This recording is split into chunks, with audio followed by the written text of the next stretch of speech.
Thank you to Drachma55 for their generous donation on Patreon. If you would like to join them in their generosity, the link to my Patreon page is in the description.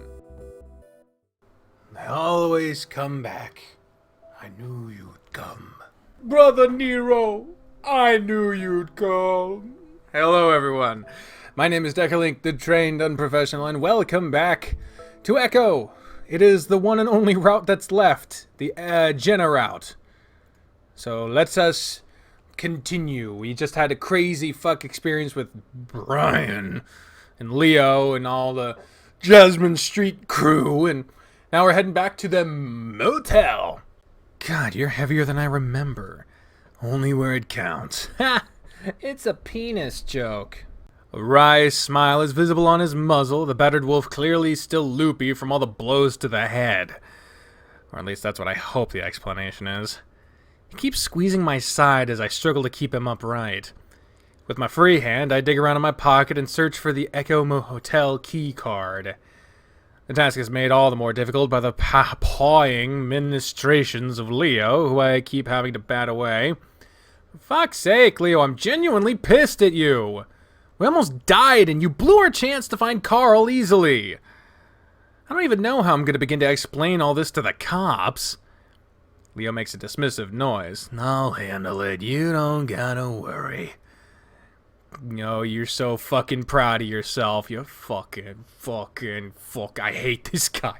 Well, me too, but I hate him so much. I prop Leo up against the wall, giving him an incredulous look. Does he not even process what would have happened if Micah and I hadn't stepped in to help him?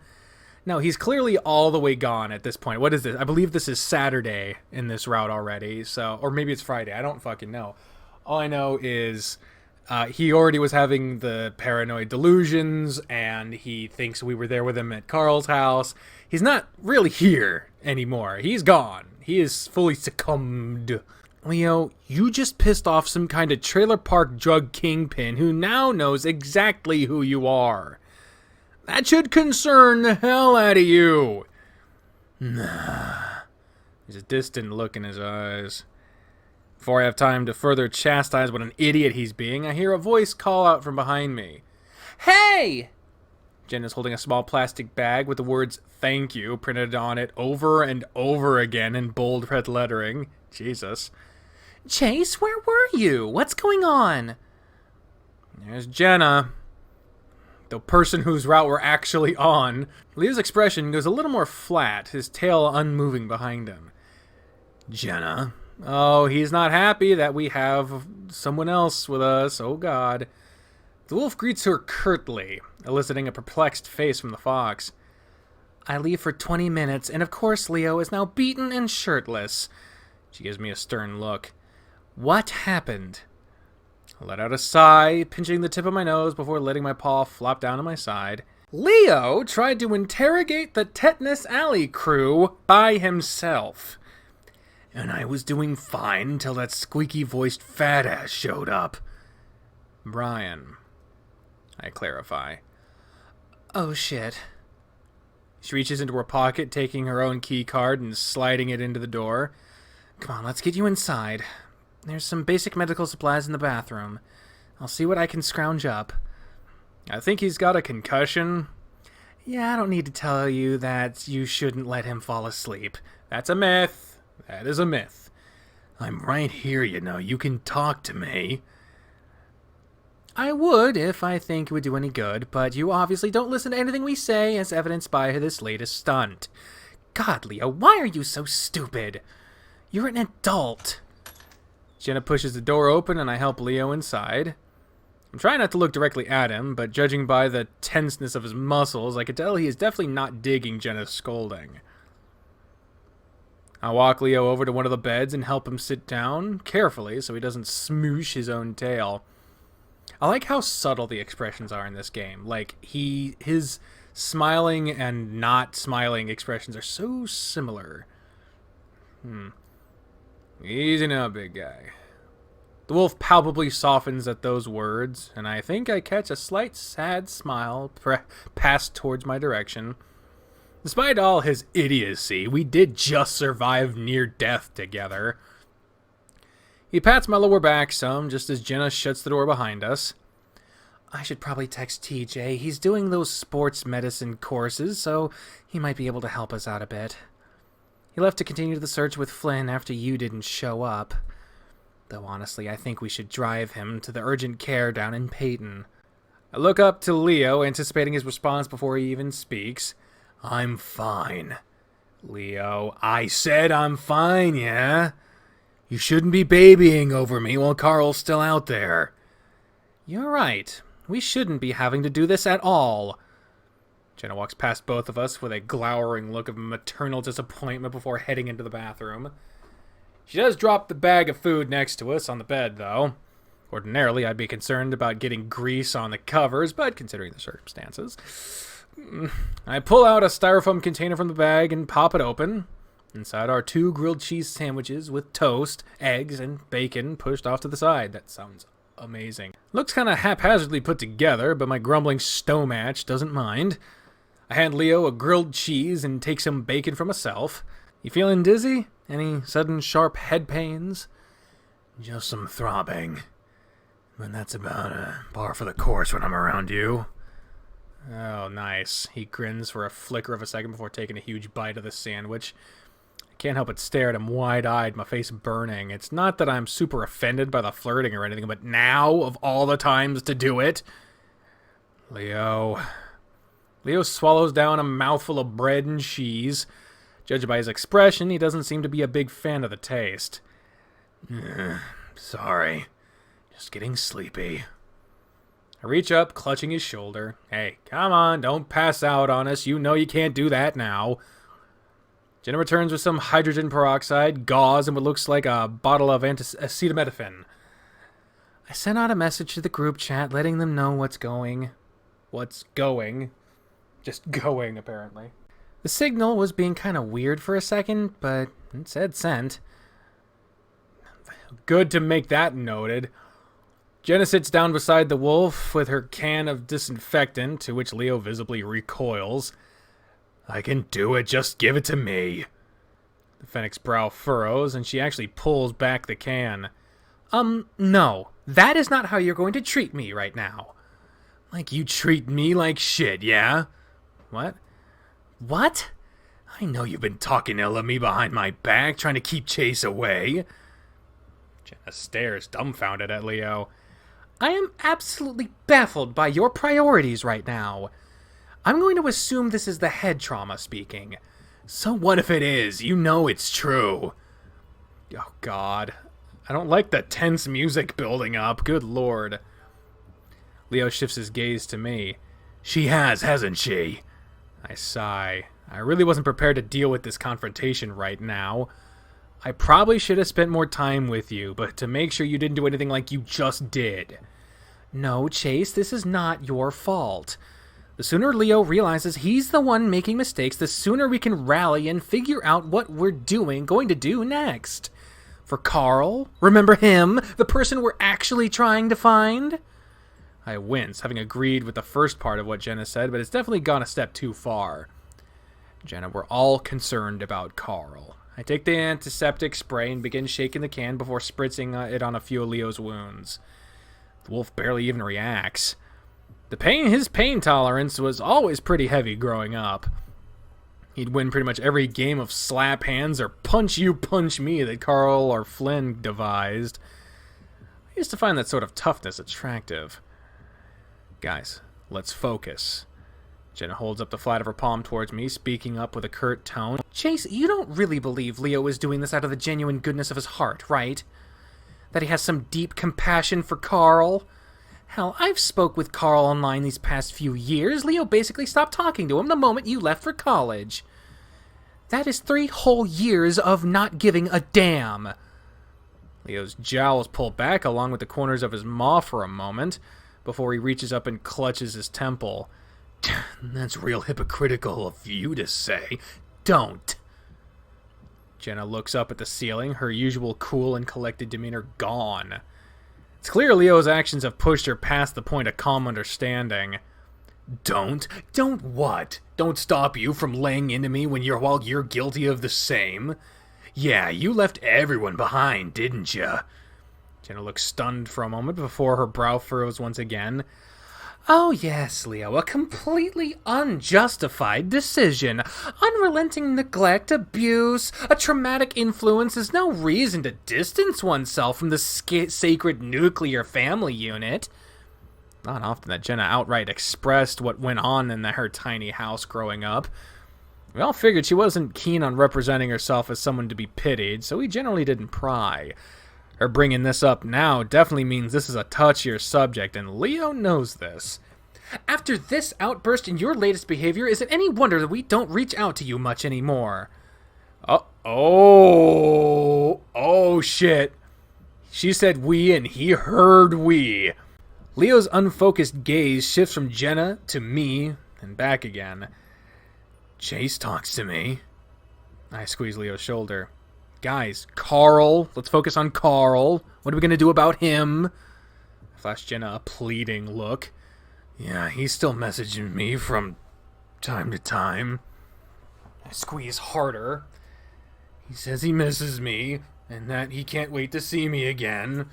That he misses us being together. What? Jenna peers at Leo incredulously, her arms folded across her chest. When no one says anything in response, she unfolds her arms, her expression softening some. Wait, seriously? Her attention shifts to me. You've been texting Leo that you want to get back together this whole time? No, not really. I mean, I barely text him. It's always late at night. Leo speaks with a droll monotone. My phone flashes, and it's you. You bring up all the old times we messed around, and how you want to do it again.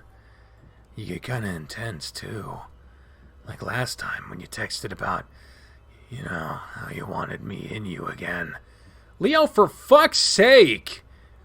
My face absolutely burns. I want to just throw my paw over his muzzle and shut him up. How could he be bringing this up at a time like this? Or bringing it up at all? Jenna's brow is raised high now. Before she can say anything, Leo speaks again, gesturing forward with jittery movements. I'm not fucking lying, yeah? I can show you the text. I've saved them. You got rid of them the next morning. Oh, shit. Every time. A dull throb pounds within my head, and the intrusive thoughts as pointed as Jenna's gaze, which is very much aimed at me right now. They made you feel guilty. Out of everything. That's what you feel guilty about. Okay, wow. Neither of you told me any of this? Oh god, she's pissed. I practically want to scream now. Carl, let's focus on Carl! Anything to get the spotlight off me! Well, it really wasn't pertinent. Chase. It is. At least somewhat. She hesitates a second, trying to find some gentle phrasing as she shifts her weight from one foot to the other. Not the nitty-gritty details, of course, unless we were all particularly inebriated. She looks between the two of us. At the very least, it partially explains Leo's behavior. Though I'm not saying it justifies it. There you go again. I'm right here, and you're still talking right over me. He hunches forward some. You're injured, Leo. Plus, your words and actions have been exceptionally irrational lately, so forgive me if you aren't given a spot at the grown-up table. Leo ignores her, beginning to mumble. At first I was confused. Why are you acting like this? Trying to take away my chance to make things right. You've always been cruel, but never this bad, yeah?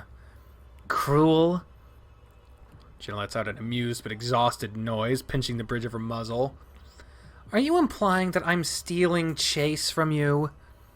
As if he were an object to be conquered and taken? That is a regressive... Leo starts talking in that same deadpan voice before Jenna finishes. You know what you're doing. God, even his eyes look flat right now.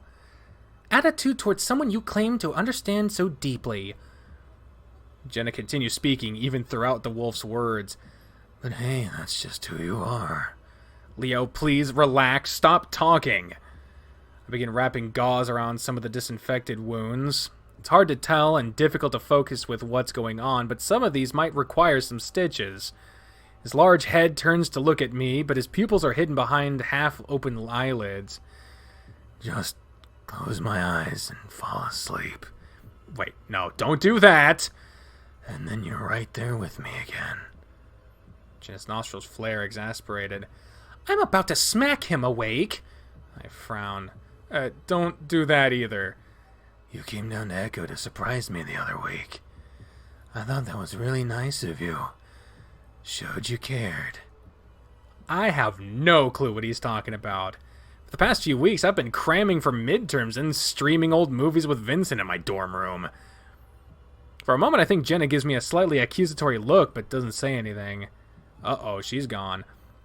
Instead, she grabs a few strips of bacon before walking to the other side of the room and checking her phone. Okay, the signal is completely messed up. My bars are bouncing up and down like they're on a trampoline. It's Saturday, isn't it? Oh, God. She holds her phone higher, squinting at it. Meanwhile, I'm trying to keep Leo upright as I wrap a particularly nasty-looking gash on his arm. He must have cut himself when he fell down. Maybe a tetanus shot is in order when we get to the doctor, too. You were kind of thin, which was cute. Then you should eat more. I was gonna have Pops cook you those hamburgers with the jalapeno ketchup you liked. He's not really making much sense at the moment, but at least the focus isn't on me anymore. How is it not? I have a feeling I'm going to get a bit of a scolding from Jenna later, though. I always thought Leo's dad's burgers were kind of iffy, but I never wanted to be rude. Oh, God. I'm getting the fuzz. Yeah, the fucking song in the background is getting that, like, that hum. The goatee, though. You shaving it was kind of funny. You were so proud of that thing. But it was like you were doing everything you could to be cute for me. Jenna's frowning deeply at her phone now. Whether it's because of what Leo said or something that's on her screen is unclear. Shit's getting really loud now. If it's not me, it's flattening the color of the screen too. Without looking, Leo brings up a giant paw and squeezes the end of my chin. I quickly brush it away, and he seems surprised for a moment when he feels the untrimmed scruff. Oh, God, yeah, it definitely is. The fucking screen is definitely changing. Oh, God. Is that really you, Chase? I catch Jenna peering pointedly at the wolf before glancing back into her phone. I'm thinking maybe we should start driving to the clinic now. I'm not even sure if the others got my text, and this stupid phone can barely buffer the messaging app. I've tried both it and the standard SMS. I reached into my pocket and pulled out my phone, the spot where the bars indicating service and Wi-Fi aren't there anymore. At least at first, and I see them flicker back on for a second before disappearing again. That's roaming. I've never seen it do this before. Yeah, my Wi-Fi's messed up too. I press my thumb over the power button. Guess I'll try turning it off and on again. Jenna frowns. Then I suppose there's no point in checking my laptop. She lets a long exhale. She lets a long exhale before shoving her phone back into her pocket and looking at me. Before I give up entirely, let me try your phone real quick. You've always had the best signal. That is, unless you've got something on there you'd rather not show me. Her tone is idle and nonchalant, but her words are definitely meant as a jab. Hey, come on. I let go of Leo, giving the fennec my best annoyed look. I can explain all this later. It's just bad timing with... And then Leo goes still. I turn to look at his eyes and notice they're still open. Oh, what the fuck? No! Oh my God! There has never been animation in this game before. Holy shit! That was so uncomfortable! Whoa, okay. I can't believe I just saw that. But there's something behind him. Hey. What? I step back. Leo mumbles something inaudible. The figure behind him stands still, its body blurred and dark, like the light of the room won't touch it. It's like staring at a funhouse mirror, except the thing in front of me isn't following my movements as I back further and further away. There's a gasp in the corner of the room. Chase. Jenna's voice comes after a few seconds of silence. What is that? She speaks in a half yell, half whisper. I don't know. I respond without thinking. The figure still stares at me. As I back away, I notice that its socketed eyes follow me without it ever moving its head. My foot catches the edge of the suitcase, and I have to quickly grab the dresser so I don't tumble over. I suck in sharp breath between my teeth, my heart pounding. No reaction. 10 seconds have passed now, and this thing is still here. Leo stirs, but only somewhat. His eyes roll back in his head, and he turns slightly toward the direction of the doppelganger. Only then does it begin to move as well. Please don't move. It rests a shadowy furred paw on Leo's own.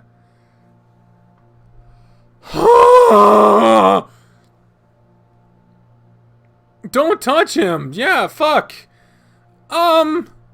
Save? No, don't overwrite that one. Overwrite this one. Thank you very much. I would say don't touch him. I winch as the words leave my mouth, spoken without thought. Chase, don't! Why? Its voice is garbled and sounds nothing like me. Like a clipped soundbite from an old cassette tape. Just don't hurt him. Leo lays there, conked out and helpless. Such a contrast from the fuming predator striking at BriAnna I saw just 30 minutes ago. You've hurt him plenty. No. I try to swallow, finding my throat dry. Leo's lips move again, and this time I can hear him clearly. I love you. Love you too. He speaks in my voice this time, crystal clear with no distortion. Wish I'd have known that. Fuck. The affection is slightly perturbed, and I realize it's how I sounded when I responded to Leo earlier. And there you go, my god. Its shadowy visage fades into the surroundings. Until it's completely gone. Okay, time to roll back a little bit. Okay. What if we say nothing? Leo's lips move again, and this time I can hear him clearly. I love you. Love you too. He speaks in my voice this time. Okay, so all that happens is the hurt dialogue. And Jenna not wanting us to say anything. Huh. And then it's gone. Weird. I wonder which one is better to have. Like, whether to have the dialogue or not. That's weird. I can feel the goosebumps beneath my fur subside, and breathing is somehow easier all of a sudden. The air less thick. Leo sits up, still in a sleepy daze. He clutches at his paw, and feeling nothing there, a confused and sad expression crosses his white face. I finally look over to Jenna, who's backed against the bathroom door. She rubs her eyes, seemingly looking on in disbelief. Neither of us say anything, trying to process what the hell that was. Felt like a dream, but one I could actually feel. The room itself has a sort of ozone-y smell to it, but that's completely gone now. Surprisingly, Leo is the first to speak. Thank you, Chase. He says, still looking at his paw. But what? That's all I can say. One of Leo's ears flick and turn his attention to me. For being here for me. Jenna walks up, touching the space where the doppelganger was moments ago. What the fuck? She reaches down, grasping her wrist and checking her pulse, pinching herself a few times while she's at it. Was I drugged? You saw that too, right, Chase? I nod, trying to speak, but only a croaking sound comes from my throat at first. I cough, then try again. I saw it. I think that was the thing from my dream. Oh no. No! Jenna turns, walking back toward the bathroom door. God, Chase, don't say that! The thought clearly appears to unnerve her. I'm sorry, but that was real. There has to be an explanation for whatever that was. I'm ready to start looking for hidden cameras here. I glance down at my suitcase and spot the familiar orange hard box container that I keep my camera equipment in. If only I'd gotten whatever that was on film. I exhale, noticing that my legs are still shaking. It's all so familiar. We should probably get out of here. Agreed. I'm gonna grab my stuff and pack your trunk. You think we should leave? Yes! I need to get back to Pueblo and take a few mental health days. We'll finish packing, pick up TJ, and drop Leo off at the clinic, and Dad can take him home later. Leo picks at his freshly wrapped bandages. Why did it touch him? I need to find Carl. Jenna says nothing to Leo's insistence, the fennec shoving her dirty clothes into a garbage bag. Leo, I don't really know what more we can do. I'll handle it. And then you can come back.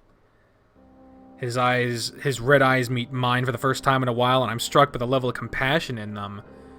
For a second, it reminds me of the best moments of our relationship. With my heart still thudding in my ears and my legs weak, I managed to force a smile through toward the dazed wolf. Right, of course. Doctor first, though. I'm about ready to check myself in, too. He cants his head, peering at me curiously. I'll find Carl. Don't worry. Oh God, there's a knocking on the window, awkward taps followed by a crooning falsetto voice. Carl! I found Carl! Makes Jenna and I jump, both of us freezing in place. Who's there? Leo acts sleep. Fuck me. Leo asks sleepily. It's me, Micah! More knocking, this time a little harder. Micah? Leo blinks, suddenly seeming more awake. He clutches the end of the bed, pushing himself up to his feet. The wolf's a little wobbly, his tail swaying behind him as he tries to keep his balance. Yeah, it's me! Open the door! There's something off about his voice. I don't think it's him. Oh God, fuck. Leo steps over toward the window and draws the curtains before I can tell him to stop. The familiar outline of the bat's massive ears pokes up over the bottom of the sill. He's crouched down, like he's afraid to be seen. Oh God. Jenna steps up beside me, watching on from a distance. Micah lifts his head a little, and I notice he has a strange expression on his face, like he's not fully awake. There's also something attached to the scruff of his neck. Oh God, Leo, you're gonna get shot. The bat's face is snout squarely against the window, blood squirting from his nose and coating both the pane and his face. Fuck! He got caught. Oh God, Leo, get back! Micah slumps aside, falling out of sight as the figure who was making the voices reveals himself. Brian. How did he get... Oh my God. Even the fucking background is... Oh, Jesus, fuck. I am really not cool with this. The bear rams open the door, bits of splintered wood from the frames showering the carpet. How the fuck are we gonna get out of this? Leo, get back! Leo turns to face him just as something metal strikes across his face.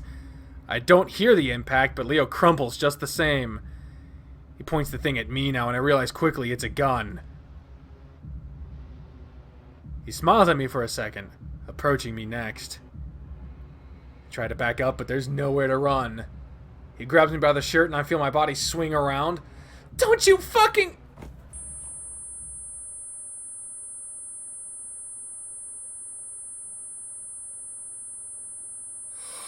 This is the fucking place from Route 65 or whatever. The coyote latches onto my shoulder, yanking me back. Something hard smacks into my skull, and I feel my mind rattle.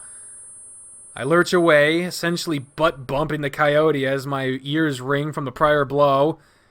TJ's still on the ground, crying and covered in booze as the bullies stand around him. Is this Route 65? My movements go sluggish, and it's like I'm walking, I've become a zombie. Shambling towards the door as my vision blurs. Is this what being knocked out feels like? I clench my fists and keep up my pace, trying to blink the blurriness away. This is different. Eventually, I reach the entrance. Carl? Leo?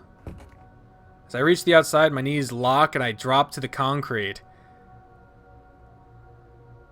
The impact rattles my bones as I catch myself with my wrists, just barely managing to avoid falling directly on my muzzle. I take a deep breath. I'm still conscious. At least half conscious. I continue crawling, trying to ignore the throbbing pain. Carl! Shouting now, my voice sounds foreign to me. Shrill, childlike, pathetic, and increasingly hoarse. Leo! My voice shouldn't be this croaky. I've barely talked today. Oh, God. I'm in the middle of the road now. Where's Carl? I should get out of here before a car comes. I pull myself along the asphalt, feeling my skin scrape beneath my fur. I want to stand, but I'll probably just fall again. And so I keep crawling, rolling into what seems like some sort of detention basin. I stare up at the sky, fighting the sudden fatigue and gritting my teeth through the pain. At first, I think it's blood that got into my eyes, but upon rubbing them, I realize that it isn't the case. The sky is different. Like someone slapped one of those colored gel matte filters over it. What the hell? I rub my eyes again, attempting to focus. I can't stay here. TJ is in deep shit. Those idiots, those assholes. Sucking in a sharp breath through my teeth, I rise to a stand, praying my knees don't lock up again. Find Carl. Find Leo. Oh no, it's the fucking van. I stumble out of the detention basin, feeling packed soil beneath my feet. A dirt road. Looking behind me, I realize I must have crawled further than I thought. Parsons looks over a mile away? That can't be right. I see a van ahead. Jesus. It looks rusted and old, but there's a light on inside. I step stiff-leggedly down the road a ways, reaching the bend where the vehicle sits.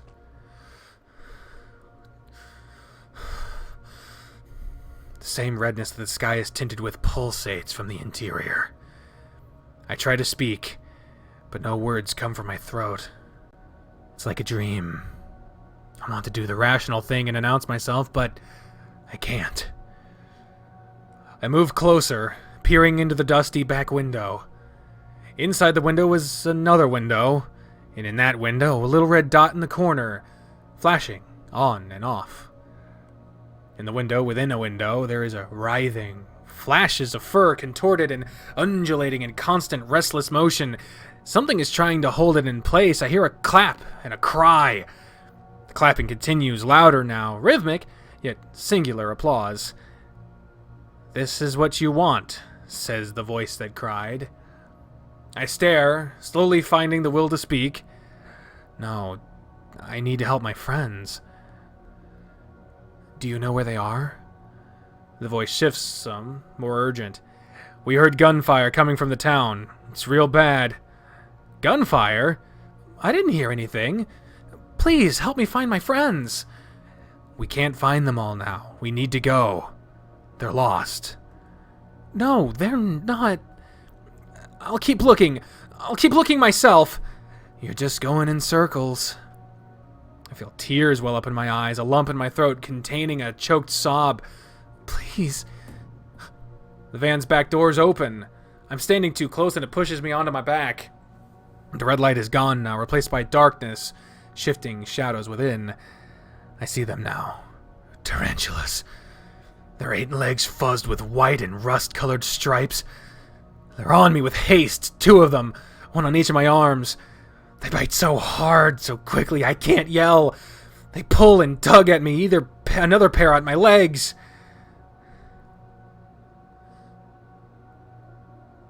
I'm pulled up and into the van, my body stretched upon a squishy something that begins to sink against my arms and legs.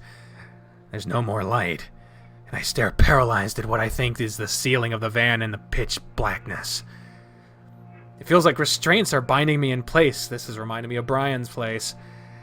I try to adjust my eyes to the darkness, but everything seems blurry and unclear.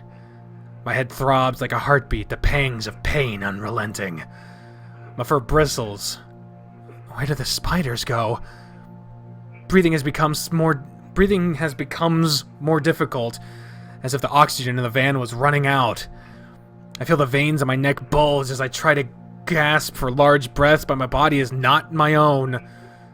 Lights seem to pop as the ringing in my ears intensifies. Something is above me. I can sense it. There's a garbled muttering coming forth from it as if spoken through a poorly tuned AM radio.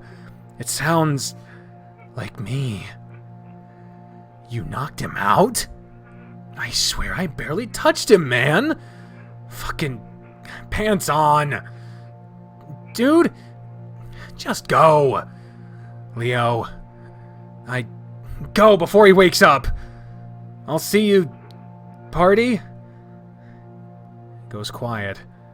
Then, after a few more seconds, Chase. The voice changes. This time, the voice is throbbing within my head. Have you ever killed anyone? No, god damn it. Jesus, what the fuck? Yep, Brian's house. Chase. I hear my name once again and lean forward, only to find my head pounding and something metal around my neck. Chase. I don't know who's saying it. Again, my name is spoken. The voice is a coarse rasp that sounds somewhat familiar. I blink several times, trying to get the blurriness to leave my eyes. They feel puffy, like I'd been crying a lot. Sure enough, as I touch my cheeks, I can feel wet stains. So our arms aren't restrained. I must have wept while I was out. Finally, my vision clears enough that I can get a read on my surroundings. It's some kind of trailer, with trash and stained clothing scattered about everywhere. Most of it's beer bottles and old TV dinner packages, a few stacks of vintage science magazines and newspapers along the back wall. Brian must have brought me here. Maybe this is his place? As the reality of the situation sinks in, I quickly try to stand up, but the sudden tugging on my throat pulls me back down. I clutch at it and realize it's some kind of metal collar which is keeping me pinned to the wood-paneled wall. Chase. This time I turn and crane my head back to identify the source. Carl! My heart leaps, but stops cold once I notice the positions he's in. The ram's on some kind of table, with bindings around his neck, wrists, and fetlocks. To be fucking Kinchai, fuck you! Oh my god. There he is. Oh my god. There is the fucking... God, that is such an unnatural fucking animation. Christ, it reminds me of the fucking FNAF games when they have animation. God fucking damn it. I went back and checked to see if the don't touch him dialogue changes anything to the outcome. It doesn't. I didn't read it line for line or anything, so if some dialogue changed, I don't know. I don't know what the fuck the difference will be. But holy shit. I noticed that, like, the game was a little more sluggish, like the loading of it, so I guess I know fucking why now. Wow, man. Well, that was a fucking crazy fucking... Jesus. God damn it. So, guess we know where fucking Carl's been. I can only imagine... I don't... This is horrifying. I don't want to think about what Carl's been subjected to, and the fact that the fucking the thing was so visible to us. I can only fucking imagine. I don't know what the hell. I don't know what's gonna come next. I have no goddamn clue. I'm scared to know. I'm scared of what it could be. But I guess we'll find out next time, I guess, eh? So, see you on the next